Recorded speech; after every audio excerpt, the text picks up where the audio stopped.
to truly be healthy and all the way healthy in that moment, probably what I need to do is just slow down, actually recognize, okay, I am actually feeling really hurt here.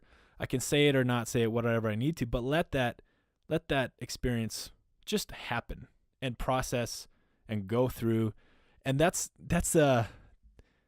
kind of I think some of the knowledge we're missing in our culture around this experience and emotions is that we're built as these amazing emotional beings and machines that, if we just let things, if we can be comfortable and safe enough to let things happen, they process through, and then we don't hold on to it forever.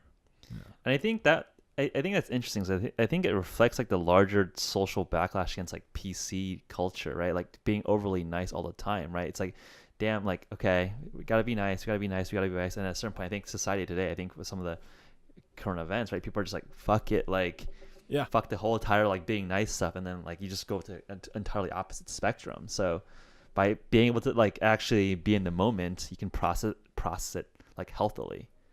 Yeah, that's the center point that's so good. Yeah, and it's easy to go to either one side, right? It's Right. easy to get stuck and have this idea of what the world is and just be mad all the time, and it's easy to be in a spot where I don't know, you just kind of let things happen and be nice. I think that it's important to recognize the value of all the different emotions, right?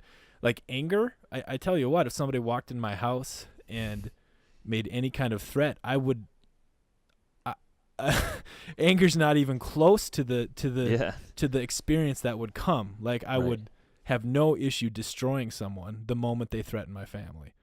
I think that's one of the ways in which anger is beautiful and needed and healthy and I mean, it is a protective. If somebody comes into your space and there's a boundary that's violated, damn, you better have access. It's your to that, right. It should right? be your rights, right? Like I think it's I can see where like some of this repression happens, because I think people are like, no, like run away and call the cops and like hide. It's like, no, well, like the normal reaction, I would say, yes, like defend yourself, right? Like you're being threatened physically, or Right. your loved ones are being physically threatened. Yeah, it's interesting. Yeah, you mentioned that because it is a normal reaction, but then it's also very normal to, if you're being invaded, if your space is being invaded, to freeze, right? So like we're animals, we're mammals, and the fight, flight, or freeze is our basic wiring to how to deal with danger, right? And the freeze, there's a lot of amazing research that has been going on and goes on about trauma and the body and how it all works. But the freeze state, if you're out in the wild, and I've got to see this myself a bunch, but if a deer is in a field and feels danger, they will freeze, like total freeze statue, Right. And then once it gets back to safe, before they move on, they literally do a little shake. They literally shake it off, like it's a thing, like it's researched, it's there. They shake it off, and so there's this tension that the freeze holds in the body, and so when it comes to repeated trauma, and our body creates patterns out of things, and so if we were a kid and our space got invaded and we didn't have an angry response, we had a freeze response, and then that just kind of kept happening. I mean, it continues to we get wired from our experience, especially when we're young, Right. Yeah. No, that makes sense. Yeah, I mean, you're learning a response, and if you're just practicing the pathways to freeze, then you're gonna just be freezing all the time. Yeah. Oh man, something just so strong just came up. One of the patterns, the common things, is that we gotta let guys off the hook and just be clear that you don't know what you're fucking doing. Like, we don't have to know what we're doing. We don't have to be on top of stuff all the time. It's a completely narcissistic, not humble stance to think that we have things figured out all the time. It's just, like, we are all, people say the phrase, we're only human, but we don't live it, and we don't actually allow that to be the operating principle that we use in life. And So a lot man, of men come in with an expectation. Hey, they're running the household, or they're the boss or whatever, and it has a lot of pressure for these guys. totally, Yeah. totally. And I think that's still on the trail of commonalities and often Right. things we see is that, yeah, I mean, again, for natural causes, as guys, we just sort of build up this front, or this picture of who we are, who others think we need to be, who we want to be, all of these projected sort of things that just by their very nature put incredible stress and pressure on us. And it's um yeah, I mean, I made a big turn in my life from trusting that who I am when I was totally relaxed was exactly what I need to be, where prior it was like, well, I need to look like this, I need to perform like this, I need to be in this place, I need to be by these people. And that's kind of like the self-help game in a lot of ways. And I get it. I get it, and I still think that way in a lot of ways. But there's this, so what happens in these groups and these retreats and our experiences is that we allow a space where you get to take all of that expectation off, experience who you actually are, interact with others in that raw, honest place. And then it's just like, it's like 100% of the time, or very close to 100% of the time, it's like, oh my gosh, this is me. This is what I've been Right. looking for. And then it reframes the goals of what you're looking to in a much clearer and more powerful way. It's really interesting. Yeah. How long does that adaptation process take? I mean, imagine if all these men come in with some sort of shell. Obviously, they're ready to engage, to even sign up and commit to this. But I imagine like there's a adaptation process. Like, what is it like? What happens in the first like few hours when people are there? To like, are there certain things that you guys do to accelerate that process? Yeah, totally. So, the first and most important thing to accelerate that process is we have a list of agreements, which is a document that very clearly outlines the purpose and protocols, and it really, it's things like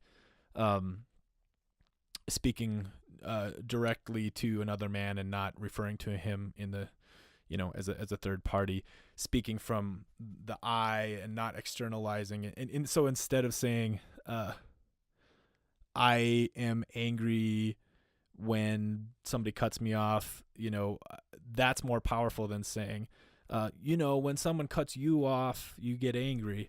So we Right. take responsibility for what we're. And anyways, it's a couple documents of agreements that we have everybody read and completely commit to living and for the time we're together. And that starts to create this safety that's rare and powerful. And so the intention, I think 80% of the work it's in that lead up, setting the intention and setting the safety of what's happening. And then so the two main tools that I use are setting the safety with agreements and intention, and basically just being very explicit. Like, okay, guys, we're here to let all the other stuff go and let the parts of ourselves emerge that we usually don't allow.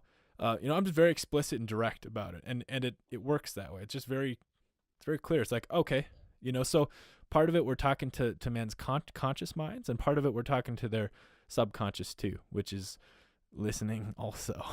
Right. And I think setting that also a new context, right? You're pulling these men in the city or whatnot and going to the wilderness. I think you reset the frame of where you're at, and you also just reset like the social rules. It's like a 1-2 punch almost. totally. And so the context. So we do some in the wilderness. Our weekend ones we do like at lodges, so not wilderness but close to nature. And then Right. our groups are held in homes and businesses and all over the place. But the context again is different because we're simply immediately giving permission to guys to let go of all that other shit, right? It's the permission granting permission is a huge part of it. That's fast, right? Like there's a noticeable shift. Like, I could sit here and I just say, okay, for the rest of this conversation, like I will be completely open and honest with you, and I will not, like we'll create this safe space together, and we're just going to go for it, and everything's okay. We're going to get through it. At the end of it, no matter how much we disagree or have conflict or diverge or whatever, we're going to come back and, just that simple. Right. And then the next big tool is leading by example. I have practiced being vulnerable in front of groups of guys for a long time, right? And so, as a leader, if I sit down in front of 30 guys and say, the first thing out of my mouth is, I'm actually really fucking scared right now. Like, I feel overwhelmed. I don't know if I'm ready for this. I'm You're totally disarming everyone, right? Yeah, it's like, I'm just as, if not as scared as you, then you're totally vulnerable. If you at that space, then you can't even get any more vulnerable, right? No, yeah. So and we have like co-facilitators at these events, and it just gives a couple examples of what it's okay to do, and then it becomes this beautiful snowball rolling down a snowy slope that picks up momentum, and and it is different for every guy. Some guy might be like, oh shit, 10 minutes into it, just like, ready to dive in. And others, might go through a couple-day retreat and not be ready to fully like let go, but something in there softens and something gets a new perspective. And, that's one of the big, recently one of my big things as I do these retreats and trainings and stuff is that it's easy to get set up with an expectation that it has to look a certain way, right? I mean, that's another man commonality here is like, performance looks a certain way. Right. But if you really adhere to this principle that whatever is actually true for you in the moment that's the ultimate, right? You don't have to be beyond that. Right. You don't have to make that look a certain way. You're not doing this for anybody else. And then, it's just, I want to bring you to a retreat so you probably get it from what I'm saying, but it really creates this totally new way of interacting. Not new. I think it's really old, actually. Right. But in our culture, it's different. Yeah. I'm curious, what were some like success stories that really made it from, hey, this is something that like needs to happen, to go from, Dan Doty like is gonna just make this happen. Like, were there some like couple key moments or a couple people, a couple of guys that you were able to just really see a huge, success stories that like changed what you wanted to do with, I guess, like rest of your life potentially? Good. Yeah, great. So I'll give you a couple examples. The most recent one first, and on my podcast, the Evryman podcast, my third episode, which I just released, my buddy Aaron Blaine was my guest, and he is a returned special forces guy, and he heard me on a Joe Rogan show, and called me up and joined my group here in town, and he's okay. I think he's okay with me sharing this because we just talked about it on my podcast. But he had coming home from deployment and being in the military was incredibly hard, and just we all, if you don't know the statistics on veterans and suicide and mental health issues, sky high. It's a crime, I think, actually. He's really struggling, and he came into our group, and over the course of one night and then the second week a night, I mean, it looked literally just like a light bulb that was mostly off, getting stronger, and it's just the energy and life came back to him, and he really put all the pieces back together in such a fast, and so he's a very high performing guy as a special forces guy, and I think that these groups provide this connection and this this feeling of safety, I guess, which isn't a very manly thing to say, but man, that's one that I'm so lit up by right now, and I think I'm taking that experience, and we're really looking to help bring what we're doing to integrate return veterans back into civilian Yeah. If life. you just think about that, like I guess returning veterans just get thrown into the streets and thrown to the wolves, right? And you have a crappy VA hospital system that doesn't really treat the psychological aftermath of being in war. So, I mean, it sounds like why isn't every soldier coming back and coming to something like your program, right? Like that makes me wonder. Well, yeah, and the difference being that we're exploring is that a lot of vets do come back and go into programs, but it's generally just vets sitting around with Right. vets, right? Okay. And a Yeah. big important part of what we're learning here is that that doesn't really integrate you back into civilian life, right? But Aaron coming back into the group of 9 guys, and we got all kinds of, we got like a metal worker, we got a therapist, we got me, we got a guy who owns a poker facility, like all kinds of stuff, right? It's the diversity and the differences between us that we get to see through and see the commonality. That one of the biggest first punches of a gift to a guy in these scenarios is that, wow, I thought I was going through stuff that nobody was going through, and all these guys who are very different from me have very different lives. We're not as different, and that's like an overwhelming thing for a lot of guys. That's just like, that's life changing. They're not alone, Yeah. Yeah. So Aaron is my current one that's just lighting me up so much. I'll reach back to sort of the beginning of my career when I did more of the wilderness stuff with boys, and just to make that connection, I see what I do now with guys and men's groups as exactly the same as what we did before. It was just a different context, but the fundamentals were exactly the same.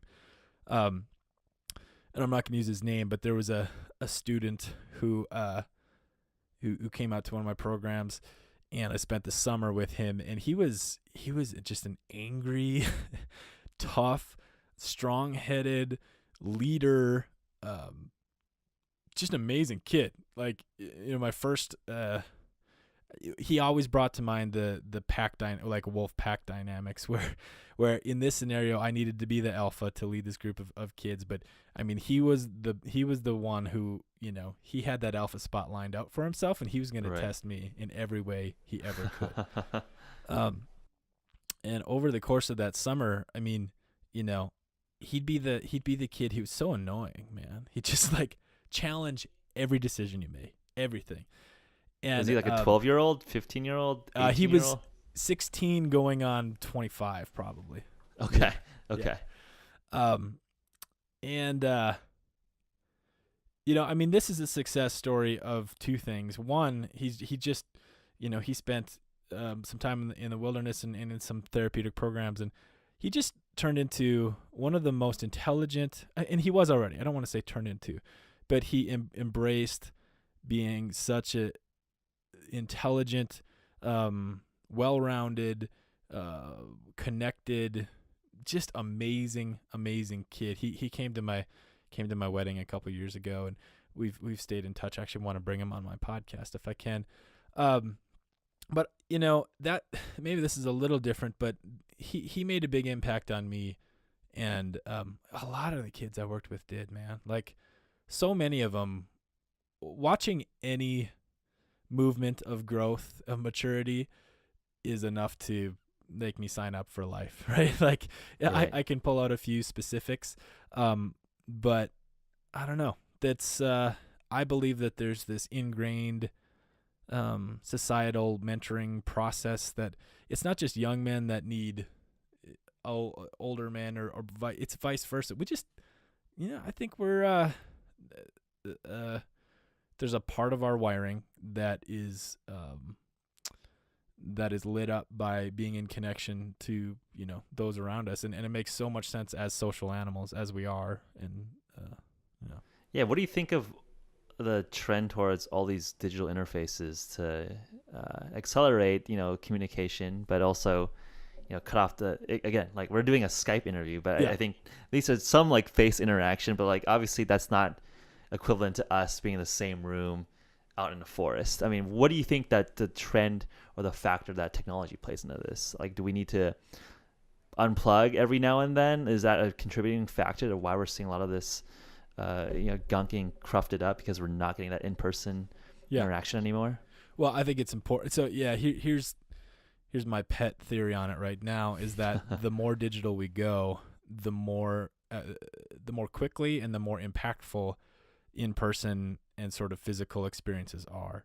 So, and I only have my own anecdotal evidence, and I don't have enough years to support this, but I do believe that the impact of a 5 or 7 day wilderness trip today versus 20 years ago, my theory is that since we're more disconnected, the impact hits harder now. Like, and I actually think for me it makes the job a little bit easier.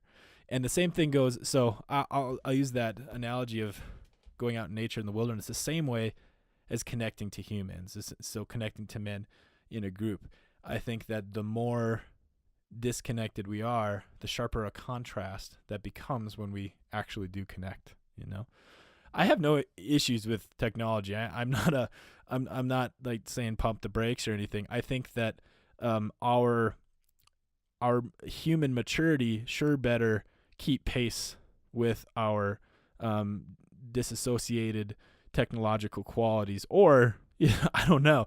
That to me feels pretty important. And so that I don't know. I'm an optimist, probably too much of an optimist, but I feel like we're going to need to beef up our inner technology as we do our outer. I think that's a good way to put it. Yeah, absolutely. I mean, the context around us are changing so fast. We need to also just upgrade ourselves internally as well. Yeah. Kind of a out of left field here, but it sounds like a fun retreat. Do women want to join? Like, is that, have people been like, hey, that sounds cool, I want to do this too, but I'm not a man? Yeah, so totally. Yeah, we get emails like that every once in a while. And it's a good point. So, sometimes they're worded like, hey, where can I go do this as a woman? What are some women's organizations that do this too? And honestly, I think down the road, I don't know what that means down the road, but I'd love to do non-gender specific stuff someday, because it's literally every time I run a retreat or whatever, it gets to a point and somebody makes the reflection, oh man, this isn't about being a man. This is about being a human, right? And it's very, I think that that's not confusing, right? That makes sense. But there's a sense of remedial necessity right now for men to, grow up a bit, be more open, sort of step up and open up. I think that I don't care if you do that in the context of men or men and women or whatever. I do know, unequivocally that, is that the right word? I don't know if I use that right. I do know that these all male settings are really powerful, and they're it's a place to practice in a really safe environment the stuff that I know I need every day, like the skills I need to be fully present with my wife and my boy, and as I work with other people. I mean, it's what we do is nothing about drawing a line and saying this is only for the guys to hold and this is our thing to have here. It's very much about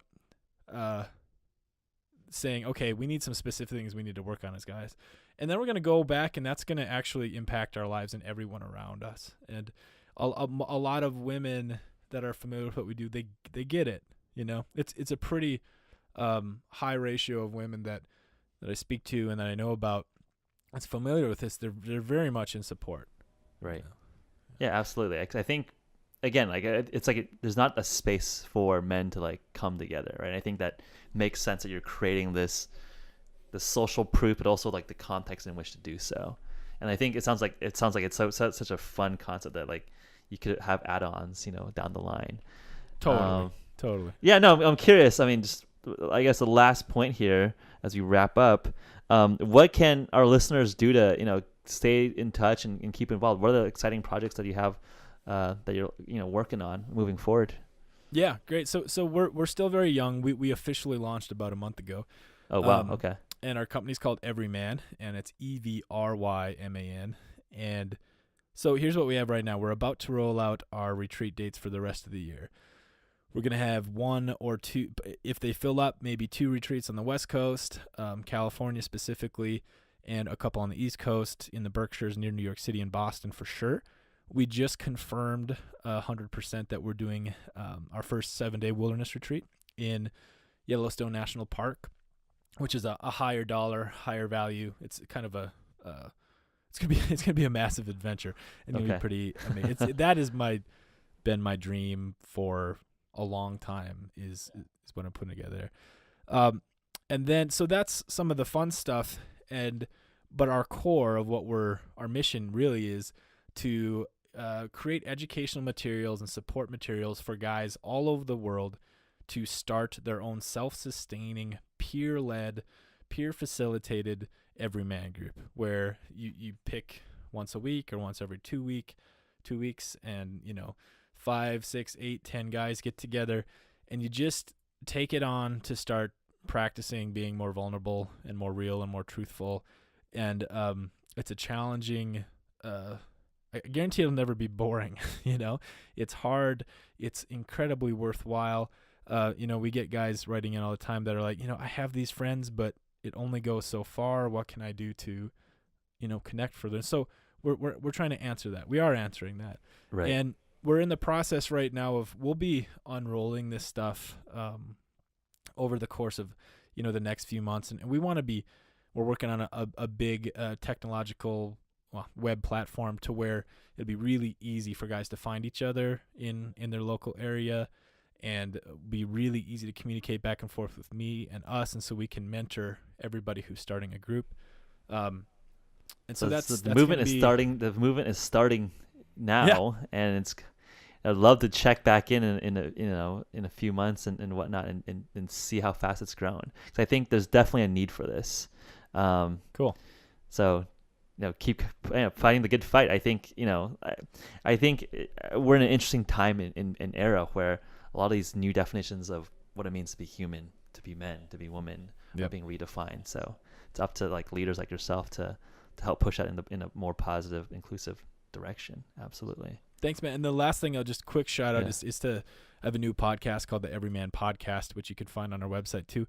And that is a space where I'm not interviewing experts. We're just hearing the stories of regular guys in a vulnerable way, because we can learn from each other, not just from guys who've been studying shit their whole lives. So no, that sounds like we need to highlight more everyday people, right? Like that's we hear enough of experts BSing people all the time. So I think that's a good direction as well. I want to celebrate the human in all of us.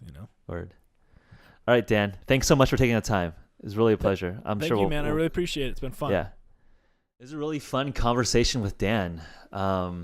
I think that I see a lot of parallels with what we're doing with biohacking, really creating a new space and a new dialogue around the future of what it means to be human. As I said to Dan, I think the time is now. So really excited to see and track their progress with Evryman. As always, we'll be on Google Play, YouTube, Apple iTunes, and SoundCloud. Please subscribe. And also, if you have good guest ideas, send them our way. Zill, our producer, has been lining up awesome guests. So the more feedback and questions and response that we get from you guys, the more excited he gets, the more excited I get. So keep it up, and we love the response we get. Cheers. See you next time.